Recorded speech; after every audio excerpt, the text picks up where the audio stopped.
Today's story is about this guy called Richard Syko Sam McCroskey. Richard Syko Sam McCroskey is a 20-year-old aspiring horrorcore rapper from California who committed a quadruple homicide in Farmville, Virginia in September 2009. McCroskey traveled to Virginia to visit his online girlfriend, 16-year-old Emma Niederbrock, whom he met through his music. However, when he arrived, Emma's interest in him had waned, triggering McCroskey's anger and frustration. On September 15, 2009, Richard Syko Sam McCroskey, fueled by rage and rejection, brutally killed Emma Niederbrock, her mother Deborah Kelly, and her friend Melanie Wells. The brutality of the crime scene was matched only by the calculated manner in which McCroskey attempted to cover his tracks. Later that night, he killed Mark Niederbrock, Emma's father, when he arrived home to find the carnage. Melanie Wells's mother reported her daughter missing, so the police conducted a wellness check at the Niederbrock residence.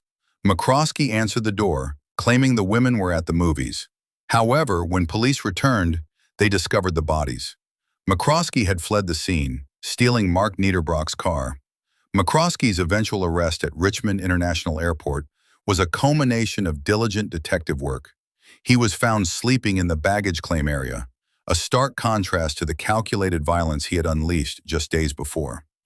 The motive behind the murders was reportedly McCroskey's anger and frustration over his failing relationship with Emma, as well as her text messages sent while they were in Michigan. The prosecution argued that McCroskey's actions were premeditated, driven by a toxic mix of anger and possessiveness. The trial was a somber reminder of the devastating consequences of unchecked rage and obsession. McCroskey's guilty plea spared the community the agony of a trial, but the impact of his actions would be felt for years to come. McCroskey pleaded guilty to the 4 murders and was sentenced to life in prison. McCroskey's interest in horrorcore rap music, which often features dark and violent themes, was a significant aspect of his life. He used the alias Syko Sam online and had a MySpace profile featuring his music with graphic lyrics about death and violence.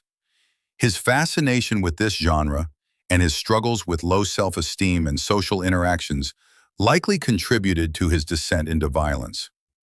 The story of Syko Sam serves as a cautionary tale, a grim reminder of the darkness that can reside in the human heart and the devastating consequences of allowing that darkness to consume us. The tragedy would leave a lasting impact on the community, a reminder of the importance of empathy, understanding, and intervention in preventing such atrocities. Things are happening. You never know it until you are told.